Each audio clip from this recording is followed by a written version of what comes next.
Hello class, trust you're doing good.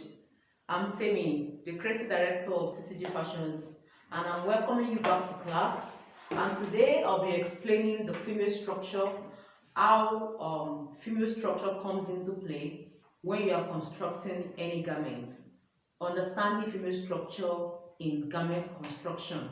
Okay, you need to understand how the body of human ladies, women, how their bodies are constructed, and that basic understanding will help you to understand why we do everything we're doing when we are constructing the garment.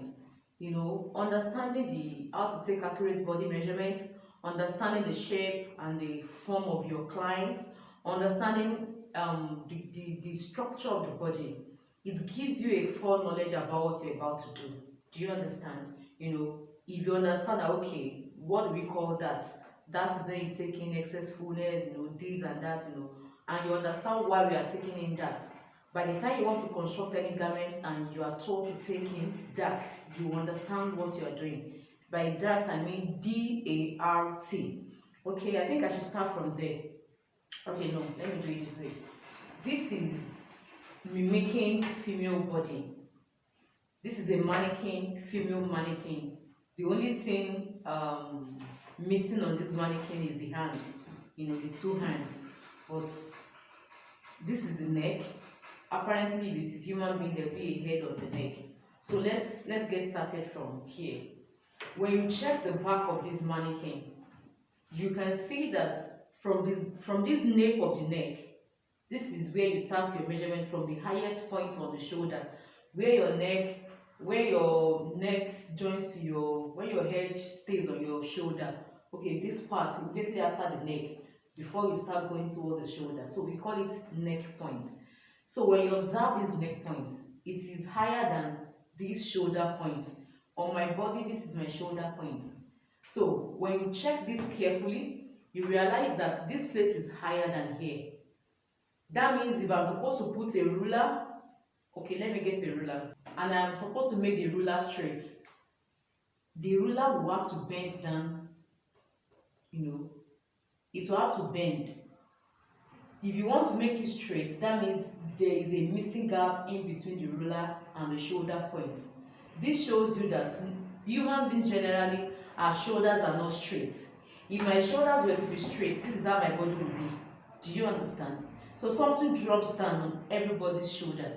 The dropping varies from body form to different body forms. For guys, they have broader and their own shoulder relaxes more than women generally. And even on women, you see some people that their shoulders are not so slanty, some very slanty. For example, if you are working for a big figure, it depends. Some of them, even from looking at the picture, you can tell that, oh, this person has the shoulder is falling more than the regular. So what I'm saying is that there is nobody's shoulder that is straight. Everybody's shoulder is slanty. So when you are constructing your garment, you know what I would advise? After you watch this class and you watch the cutting class, come to this class again and rewatch. That way, whatever we do during cutting, you will understand perfectly. So this is the reason we take in excess fullness when you are constructing, when you are cutting. If you don't take care of this, by the time you finish sewing your garments, there will be excess fabric here. Because human beings are not straight. We all have curves on our bodies.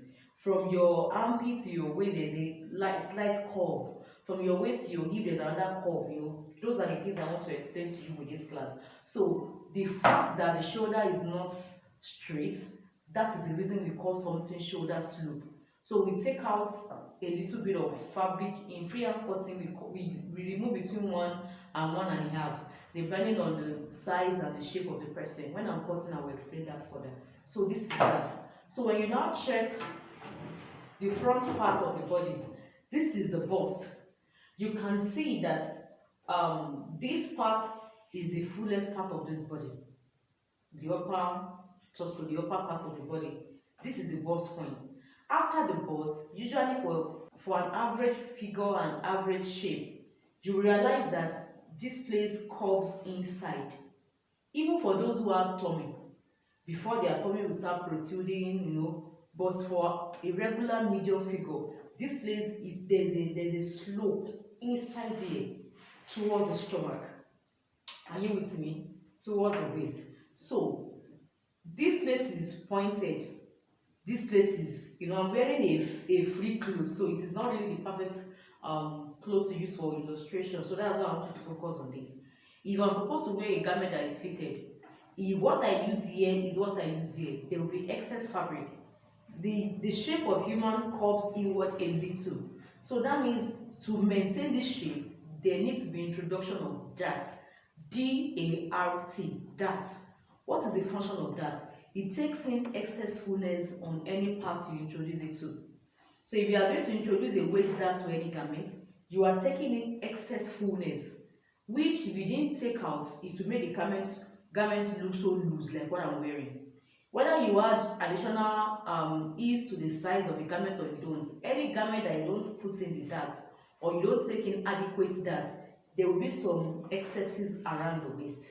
So because of the shape is not just straight, human beings we have curves, but you want to make a cloth that will follow your shape. So you need to take in dart.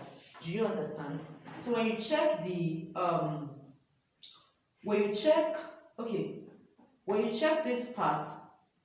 this part protrudes outside. Whatever your shoulder measurement is, when you are trying to construct a garment, usually the bust measurement is bigger, except the person is pregnant.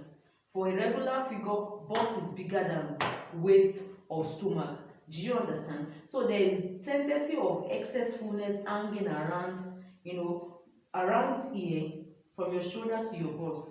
By the time you now wear the clothes, there will be some rumple or excess fabric around here. That is the reason we have to shaping in the armhole for the front to be deeper. It is to control the excess fullness so that by the time you wear it, assuming this was cut properly, by the time I wear it and I've taken in some excess here, I will have a smooth look around it. The back is not like that. There is no anything protruding at the back. The back is flat. So usually you don't really have to do any plenty modification for the back. Do you understand? So by the time you check the from the waist to the hip, okay, let me start from the front, or let me use the side. By the time you check from here all the way down here, this part is not straight. It's a little bit curvy. There's an inward curve here that protrudes to an outward curve, which is the hip. I think I should move back so that you can see. Let me go over it again. Let's say from your armhole, assuming there is hand, this is where the hand will be. From your armhole to your waist to your hip, there are curves. This place curves a little, then it is an inward curve to an outer curve that goes to the hip. And for the lower part of the body, hip is the biggest side. So the same thing we explained for the bust is what happens to the hip. Take for example, after the biggest part of the hip, there is a curve inward, an inward curve after the hip that gravitates towards the leg, towards the hem of the skirt or the dress. When you are cutting, except you are making a free clothes, there's a need to shaping this side so that there won't be excess fullness here. Also here, it depends on where you want your waist to start. If your waist is starting around this side, you can see that this place it goes inward before the buttocks protrudes out. So you need to put that here to take in excess fullness. There will be fullness, assuming you cut your clothes straight, you just cut the waist and you cut the hip, and measure the waist, measure the hip, and the length of the skirt. This part is hollow in a way. It is not as big as here. So if you want the clothes to really fit on the client, you need to take in that waist dart on skirt. Are you with me? If you are now making a dress or you are making a long top and you want it fitted, that means whatever that you are bringing from the upper part, you have to join it together to the lower part. Meanwhile, your dart must not get to your hip point or your bust point. This is the reason. Bust point is meant to be round. It's meant to be round. If you have a ladies maybe bra around, you can check. The cup of the bra is always round. In those days, there were some that they are usually pointed, but nobody wears that kind of bra any longer. the essence is you want to have the feel of that roundness, except for designs. You know, I mentioned earlier that we have freehand classes and we have pattern making classes. In pattern making, there are some designs that it will tend to give you some funny design, except for those, you know, design for runway and all that. If you are making a regular garment for clients, the bust is meant to be round. The dart is not meant to get to the bust point, so your dart should stop somewhere around here, so that the, you know, after you finish sewing the dart, don't worry, I will teach you how to sew that. There is release of fabric around here to accommodate this bust area.